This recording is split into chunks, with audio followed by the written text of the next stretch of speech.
you get this cutscene, and we have an entirely new area to explore.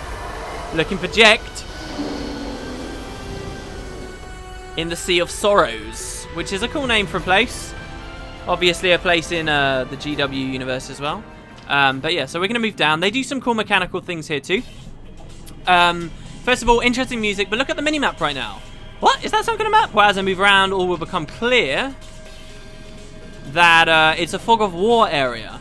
I really like this idea for the maps. It seems a bit jaggedly done, obviously, because the edges look so jagged. Maybe that's on purpose, though, to disorient you. It's just sort of to make you think, okay, I can't use the map on my first time through. It's a really abstract-looking, weird place. I've just realised I've still got no encounters on. So let's take that off of Lulu here. It's a really abstract-looking place, and, you know, it brings me back to something I mentioned a long time ago. It's one of this is one of these things I've been waiting to tell you guys on the series for a while, okay? I remember from the original notepad I had written down. Come on, wait, what? Did I unequip it? I did, didn't I? Yeah, come on, where's the encounters at? So there's a waterfall there we go. We can't go up that. Look in the backgrounds here. Now, it's kind of an abstract looking place. This is an adamantoise, by the way.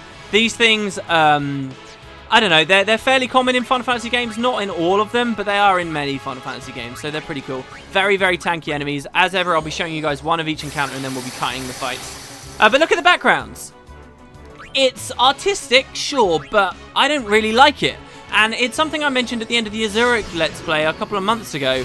I feel like in a lot of games, you get kind of these end game zones, these later areas. You'll see even he took less damage from that than Sin did from Holy.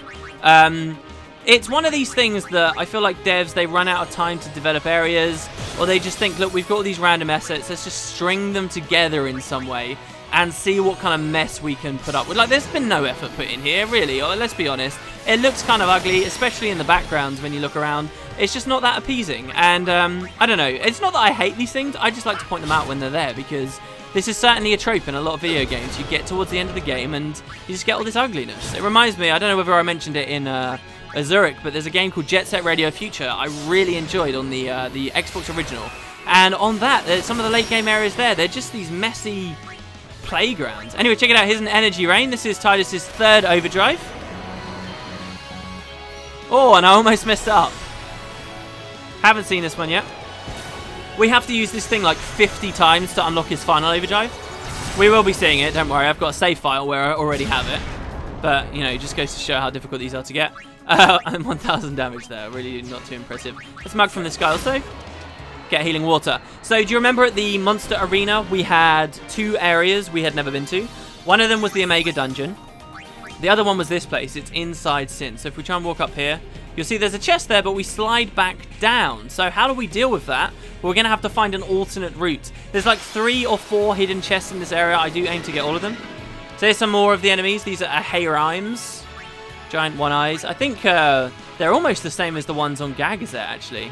Ahaireimans? Maybe they are, or maybe they're the same as the ones in the Omega Dungeon. See, many of the enemies, not many of them, a few of the enemies across these two environments are the same. So, you know, you'll find these one-eyes very rarely in the Omega Dungeon. He's actually really resistant to magic, so he never died, and that makes me kind of sad. That's a pretty dangerous attack. It can confuse people as well. And, you know, make no mistake, guys, these are dangerous areas to be in, so watch out. Alright, we're going to lance at him, because that'll finish him off. What? It didn't finish him off? 65 health, are you serious? Fine. We'll overkill one with 9,999 damage. Holy this thing, go Yuna. Alright, I'll use the sphere grid very soon. You may have seen, if you guys were very eagle-eyed there, another chest for a very split second. But I'll show you that in a sec. I mean, I guess one thing I can show you guys is this here, the shining gem we got from a chest in the Valley of the Cactuars. I know they're magic resistant, but it'll be worth showing off. Oh, that was a flare it cast, sorry. That's a fire auger. Okay, so let's just keep wandering around, I suppose. Hopefully you guys don't get too disoriented. I mean, with the cutting of the thing is with me, where I have to go through the battles in real time, you guys just get to see the cut and you remember where I am. I end up forgetting because it takes me so long. So check it out. There's a couple of new things here. X-rays. I believe I mentioned these randomly in another video. These guys are weak to fire, just like all of them have been, but these are the first ones that actually show that they're weak to fire almost because they look icy, right? And not that they're even taking that much damage from the fire gems, I'd say. Might have been more worthwhile killing the Ahaireim first. But of course, we can bring in Lulu in a second too, but we'll just throw another fire gem. Wow, RNG is not favoring the one on the right, eh? You'll notice that they're not countering either. This is the thing. If you use AoE abilities, they don't really know how to counter because they don't know who to target or who should go first or the ordering or whatever. It's just not coded in.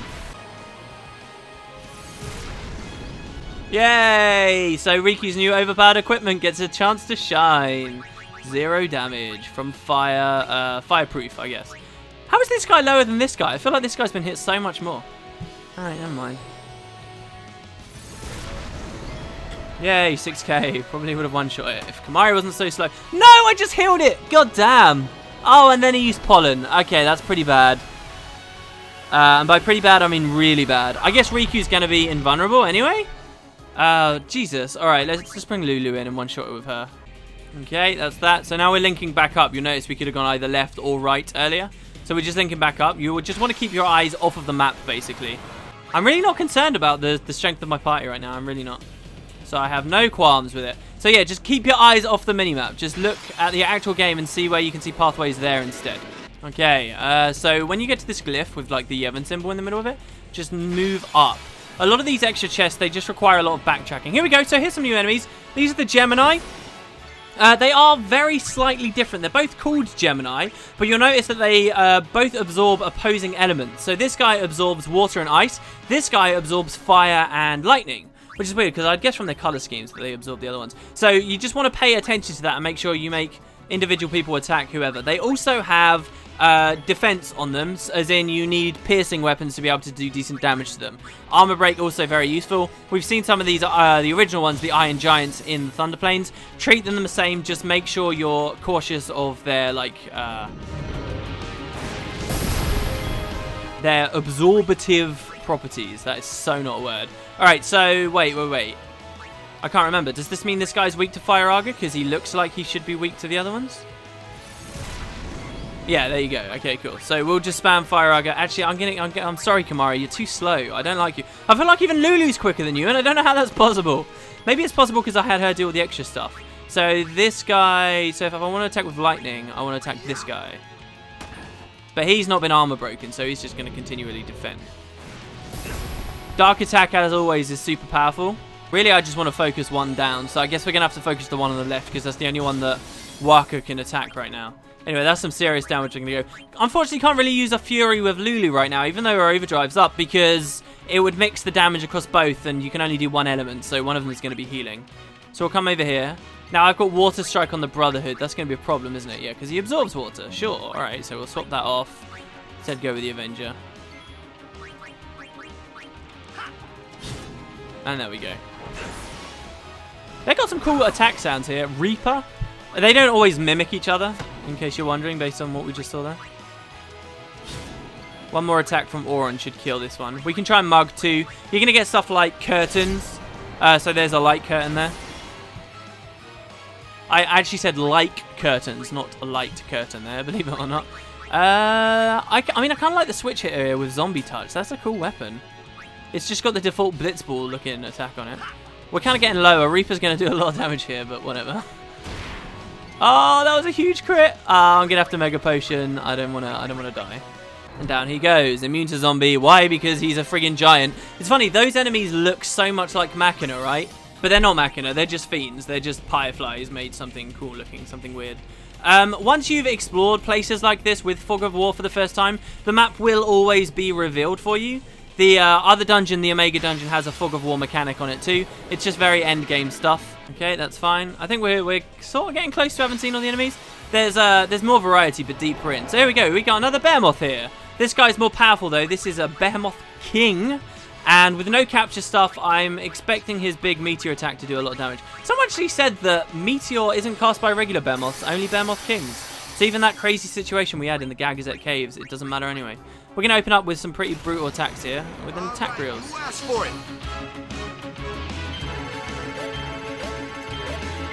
It's funny because, yeah, we've got Zombie now, but it's not even really that useful. It just means anyone could be throwing potions to do damage. Because as far as white magic's concerned, Yuna would probably do more with a Holy anyway. Yeah, that was a huge attack. I don't know what his health is, but it's probably quite low. I wonder if we can shoot and star him as well. This animation while he's in haste is so good.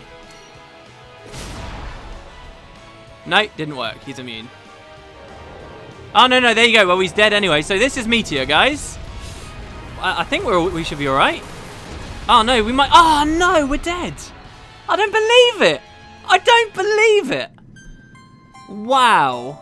We really just got a game over. We'd best not be back before Sin. I did save after I killed Sin, right?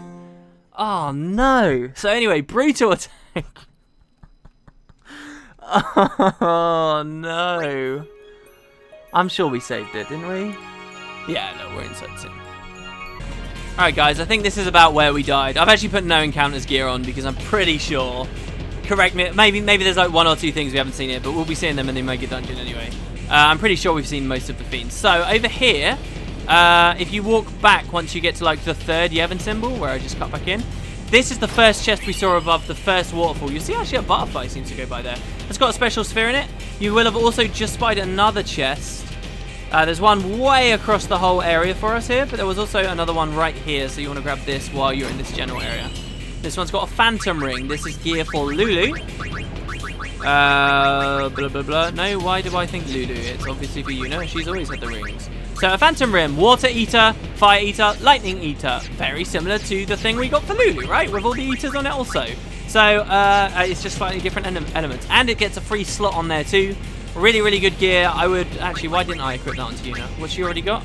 Lucid ring? I mean, that lucid ring's been really good. The confused ward and stuff. Jeez. There's been a lot of status flying around here. Like in the Sin battle just now, it inflicts tons of stats. But because she has that on her, it's really helped her resist a lot of things. So anyway, we got that. Now, if we come over here to where there's these rings that seem to create like an archway. Over here. You basically sort of come to some of the later areas. Oh, wait. No. This is back where we were. Hold on. Yeah, so here's the 3rd Yevon symbol. You don't go to where those rings are over there. You go north, and then we back down again towards that final waterfall in just a second. Over here, I believe there's a hidden chest. Yes, thank you. Caught my memory of this. I'm sorry, it's pretty good. It's only an elixir in that one, though, so pretty skippable, if you ask me. There's nothing in this game that gives you a reward for having opened every single chest. Final Fantasy 12 is really weird in the... There's like a crate, basically in 12, they had just come out of making an MMO, and they added a lot of really stupid RNG mechanics to the game. So like, you'd only have a chance that the chest would spawn, and then there's a chance that it would be gil in it instead of an actual item. And then there's only a 10% chance that it's a unique item specific to that chest rather than just some crap, right? So there was one chest in the game, I believe, that had like a 1% chance of spawning, 1% chance of having an item in it, and then it was like, if it was going to be that item, maybe it was a 1% chance it was actually going to be a good item. Or something like that. Anyway, so there was one way you could play the game where you could fiddle with the RNG code by specifically going through the game, not opening like 7 different chests. And by not opening 7 random chests in the game, you would get this last one really late on that had a really cool loot. And I don't know, that's kind of a fun idea, but it doesn't sit right with me. It's the only thing I never liked that much about 12.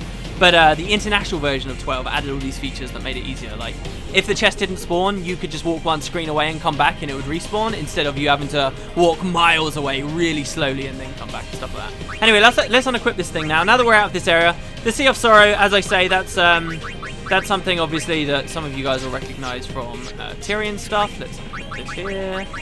Go back to this Eater. And the ring that Yuna just got is actually going to be really quite strong. I personally would probably have Riku, Lulu, and Yuna on my front row here. What might be even more interesting is to find Yuna's ring. I guess it would be really low on the list because we only just picked up the Phantom ring down here. Pick this thing up and see if you can customize that final like Eater onto it. Turns out we can't, so that would be Fire Eater here. Fire gems, I guess we just threw too many of those. Maybe it only cost 20 and we just wasted them. But I'm going to use my sphere grid here and see you guys in a second. Okay, and with that sorted, we're going to head up the stairs. And I'm going to try and do this with the 3 ladies, the three women out in front. So, where the hell are we? We're at a place called the Garden of Pain. Listen to that music. Kind of creepy. Now, this place, the Garden of Pain, you only get to go to once in the whole game, so enjoy what you can see here. You won't be able to come back. There's also these really creepy looking things in front of us, and if we move to the left... Seymour! Ah! Dude, what gives? Don't you ever give up? Sin has chosen me. I am part of sin. I am one with sin forever. Immortal. Sin just absorbed you.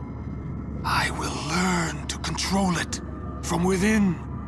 I have all the time in the world. Since you were gracious enough to dispose of Yunalesca, the only means of destroying sin is forever gone. Now nothing can stop us. Man. Well, we can. Oh! By all means, try. You should thank me. Your death means your father's life. That's kind of an interesting line. So you get some really awesome battle music here. Only fight in the game where you get to listen to this. This is the final Seymour battle, I promise you guys. This dude, and it is some kick-ass music. This is Seymour Omnis. Now, Seymour Omnis is a tough nut to crack. Don't come in here unprepared. There's actually a whole ton of stuff to talk about. I had like almost a whole page or more of weird, you know, mechanical, gimmicky, weird things I could talk to you guys about when we were doing this fight. Sadly, much of that is lost to the ether. However, I do have some cool things I think I can impart on you guys. First of all, we're just going to try and haste. Sadly, I don't have any chocobo wings, so that's great. Which is what my original plan was, to haste us. So Riku's going to have to bugger off for a second so that we can bring Tidus in. I'm not going to try and give everyone a turn here. I literally am going to just try and beat him with the 3 girls. Now, remember the first time we ever fought Seymour? He had all this, like, elemental nonsense to do with him? Same deal here, okay? It's just, like, extreme now. He has the Morty whatevers with him this time, except here they're called Morty Phasms, right? Every single battle he's had them. The Morty Phasms, there's 4 of them, okay? Now, you'll notice they're discs, and on each of them are 4 icons, 4 colors. Now, each of these colors represents a different element. And the one pointing closest to Seymour affects the way that he works as a boss, right? So, right now he has 4 red ones pointed at him. Now, that means that he is fully attuned to fire. Now, being fully attuned to fire is not a good thing for us. It means he will cast Fire Agra on us, and it also changes the like elemental resistances he has. So I'm going to try and move one of the discs. Now, you'll notice that the discs are immune to sensors. I believe they have like just insane amounts of health, and you can never actually like kill them. But I'm going to cast Holy here just to do damage. It's immune, and it will swap, see? So now that one's turned blue, and that's not totally in line with all the other ones. And that's going to reduce the amount of damage that he does. He's cast a Fire Agra though, right? And he's actually double cast a Fire Agra. So there's one on Tidus, and there was one on Lulu. And lastly, here comes down one on Yuna. But Yuna absorbed it. See, so the reason why you want to do this, and finally here's a Blizzara, because we had the last one. So here's why you want to do it with the 3 girls. It's because the girls, and I don't have it equipped on Lulu. I can't believe it. I just cheekily unequipped it and edited it out when I did it. And damn it. Okay, so fine. Look, we'll wait with the Holy for this turn. And we will full life over here, Lulu. Gonna be a big problem because she's so slow, but we'll figure it out.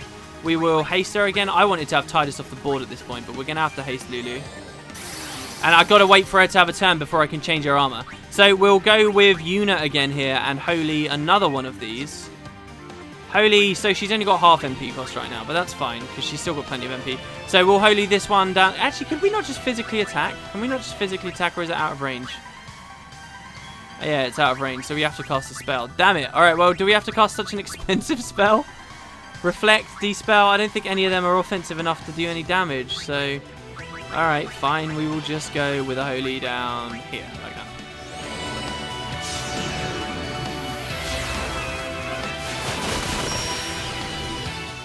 So this is going to move now to blue. So basically, he should just cast Blizzara twice and Feara twice, which is much more manageable for us. Yuna, of course, basically immune to this stuff. So you can manipulate it. Each girl has got one weakness right now. Tidus is dead. God damn it. Maybe I should have healed. So the only thing that Yuna can be hit by is ice. So you could cast like Null Frost, for example, and you'd be fine. All right, let's go. Armor. And let's go to this new thing here, the Phantom Bangle. Equip that thing. Awesome. Now we will full life. Tidus. I'm tempted to leave him out because he's got his overdrive up. Lulu's overdrive, sadly, is going to be pretty much useless to us. So, we want to change one more of these things, I'd say. Can we bio him this battle? I can't remember. Let's see. That's all Lulu's really been, a bio bot. Yeah, he's totally immune to it. I mean, he's just so messed up right now. He's not even corporal. There you go. That's a heal for Yuna. These medium tier magic should be fine. Ideally, though, what you want is you want him to be attuned to 3 so you can hit him with a really dangerous, like, weakness. But at the cost of you taking Argas, but then the Argas you eat aren't actually Argas that will do any damage to you. So, right. Titus can finally get off the board. Let's go with a Holy... I don't know what I want, guys. I don't know. We may as well just Holy him. Now, Yuna's learned a new ability on the sphere grid here called Double Cast. This lets you cast a spell twice. The thing is, because Holy is white magic, you might have seen it already in this battle. Let's bring Riku back. Thank God. Now, let me just confirm. She's got the Sonar equipped, which is pretty much useless, but she hasn't got anything better. And for armor, she has got the Victorious, which is all these proofs. Great. Okay, so now she can just start throwing... she can't even really throw stuff. That's the thing. Riku's so bad. Come on, Riku. Why haven't I sent you on to freaking Orange Thing? So there's a Shining Gem. We can probably throw that in a second. But yeah, so Yuna here, you'll notice she can't actually double cast because it's only black magic. So she can't double cast Holy, which is a bit of a shame. We'll cast another one here, though. Seymour does have various phases. He's also got like glitches and stuff with him. So here's one glitch. In all the PS2 versions of the game, right, so if he's attuned to Ice and Fire right now, both, then he doesn't really have a weakness, does he? But we can just cast Thundaga on him, and it should just be default magic damage. Yeah, there we go. 2k. That's not bad. So here's a bug that was in all PS2 versions of the game. If he was attuned to fire by 2 things, like this here, I believe, or it might have been water, instead of being weak to water, he would instead be immune to water. It was like just a weird bug, a small bug in this one fight. You didn't really have to worry about that much. So there you go. So everyone's pretty much fine. It's very actually difficult to lose this. However, he will phase change, just like with Seymour 2, Seymour 3. As he gets lower, his attack rotations do change. His health will be getting a bit low. So we got a Shining Gem, right? Let's throw that at him. There they are. I couldn't find them. One thing you can do for the Supreme Gems on Sin, by the way, is you can give Riku, like, pendulums so that she has Master Thief on her. And Master Thief will mean you only ever steal rare things from him, so you'll get them straight away. The other thing I never talked about was on Riku's final weapon. She had something called Gillionaire, and I just sort of breezed past it the other episode. Gillionaire means you get double the money from battles. Alright, here we go. So this is a phase change. But there is no salvation for the damned. Rest in peace in eternal darkness. I can't hear anything say rest in peace anymore. Not without thinking of friggin' stupid internet culture memes. So, he cast Dispel on everyone. That stripped off us of all of our haste. Now that he's red, he's about to do a really dangerous attack. He's about to cast Ultima on us. That we're going to have to protect ourselves with, so we should probably summon an Aeon. I'm going to go just steal a Shining Gem up there. So, we will summon with Yuna. And how about we summon Anima? Now, doing this will give you some unique dialogue that is easy to miss. You will never get this unless you summon Anima. Don't forget, this is an optional Aeon. You might not have him at this point. You would oppose me as well? So be it. And yeah, you know, it's not much, but I appreciate it. You know, this is the kind of thing you do in a game and you want to see something happen.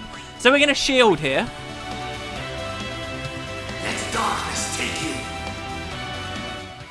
And here is Ultima. So, this is the first time you've seen this cast.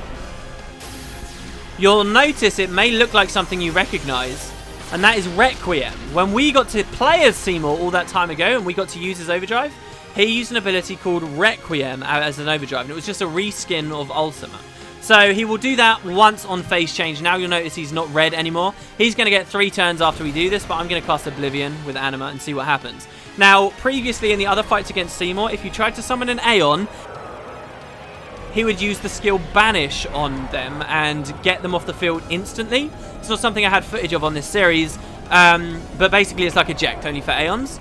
This is the first time, though, he won't do that. So in this one fight, you are welcome to use summons, Anima in particular. I've always thought it'd be quite cool if the only summon he didn't banish was Anima. That would be kind of cool. And I wonder when he says you would oppose me as well, whether he's talking about Anima the Aeon or his mother, the Faith.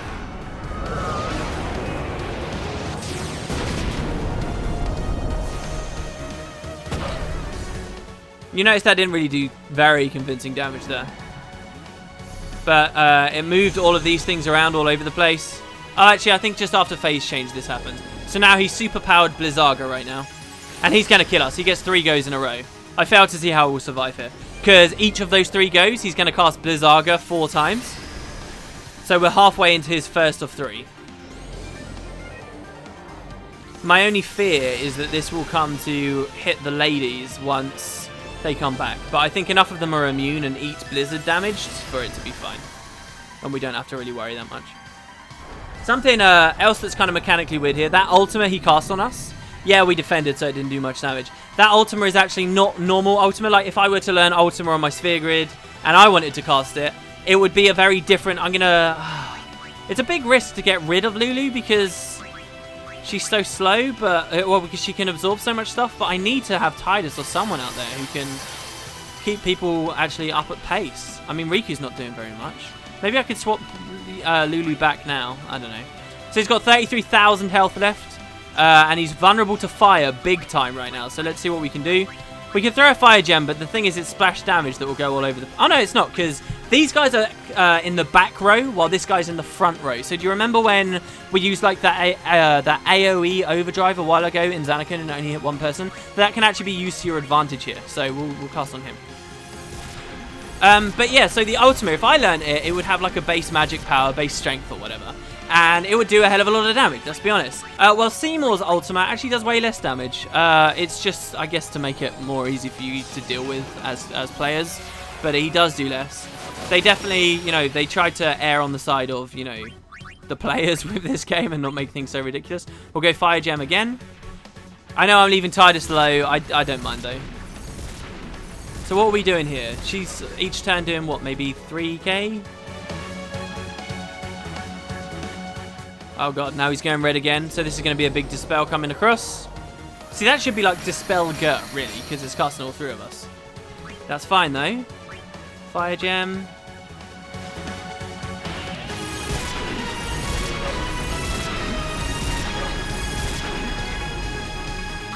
And who has... And 12,000 health left.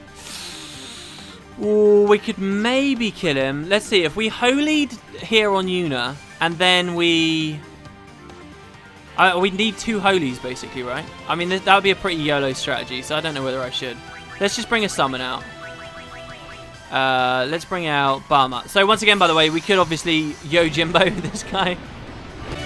Let darkness take you. As ugly as I said this area is, the background here looks amazing. The actual art in the background of the clouds and stuff looks awesome. I don't know where we're supposed to be right now. Obviously, we're inside Sin, but it seems like we're somewhere totally different, right? Some Yu Yevon conjured reality. Is this the far plane? Maybe somewhere totally different? Somehow linked to where we saw Yunalesca? Alright, no more Ultimas are going to be coming in. So what we'll do is we'll attack. Only 1k? Bahamut really has to stretch there as well to do a lot of damage.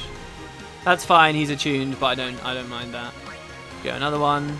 Oh, so he's on water right now, so he'll take a lot of damage from lightning right now. We could have cast that as black magic. If we get another go, we'll try, but I don't think we will. Yeah, that's too much damage. We're going to die. The battle music here, by the way, is like super classic Final Fantasy. Super classic. Okay, if we Energy Rain, we'll either kill him with this, or we'll kill him with the Holy after it, so... There you go.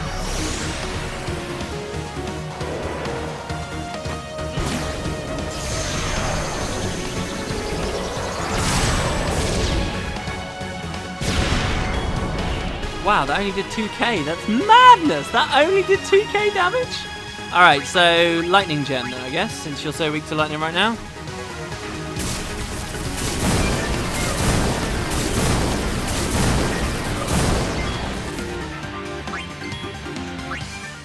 And here we go, one final Holy. I think this is only right. A lot of people say like they like Yuna to get the last hit here. I mean, Seymour has been such a pain to her for so long. Just make sure you send him, for crying out loud.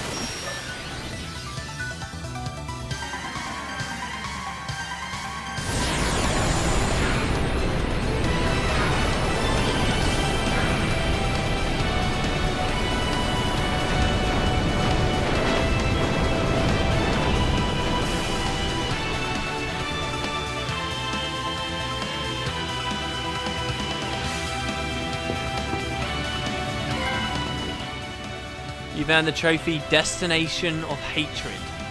It's a cool trophy, dude. Now, Yuna, send him! Right!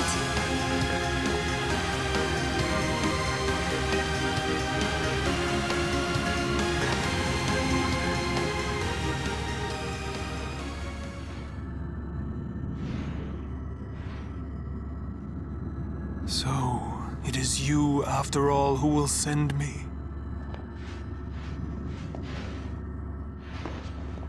But even after I am gone, Spira's sorrow will prevail. That's kind of an interesting, like, final line for a big villain. I don't know. I've always liked the idea of having a big villain that just would never learn, and then Sin will be right behind you. finally, as you kill him, like, they come to their senses. But it's too late at that point, they're dead. Anyway, there you go, guys. Not everybody got their AP there. Another level 3 key sphere. And a moon ring. He was the penultimate encounter of the game, I would say. We're now at a place called the City of Dying Dreams. This is an area inside Sin that is basically made up of old alpha, beta, Zanarkand assets. Okay, so when they were making the game and it was going to be very different plot-wise, they made a bunch of stuff that they ended up reusing here at the very end of the game. We're not going to go in there though just yet. That's like, we're on the doorstep, guys. We're, you know, we're a needle's width away. So what we're going to do instead, to drag it out, is we're going to get aboard the airship, and I will see you for probably 2 or 3 videos. Next episode, we will be doing the Omega Dungeon, which is the optional hidden dungeon at the very end of the game. And then the episodes after that, we will defeat all of the Dark Aeons and the final super boss that spawns after they've all been destroyed. Then we will complete Final Fantasy X. The next couple of episodes could be very long. I don't know whether they really deserve that much split, and I feel like if I split it too much, it's going to break up the pace of the story too much, so I'll just decide. But yeah, thanks very much for watching, guys. I'll see you tomorrow for that bonus stuff, and I hope you have a great evening. I'll catch you next time.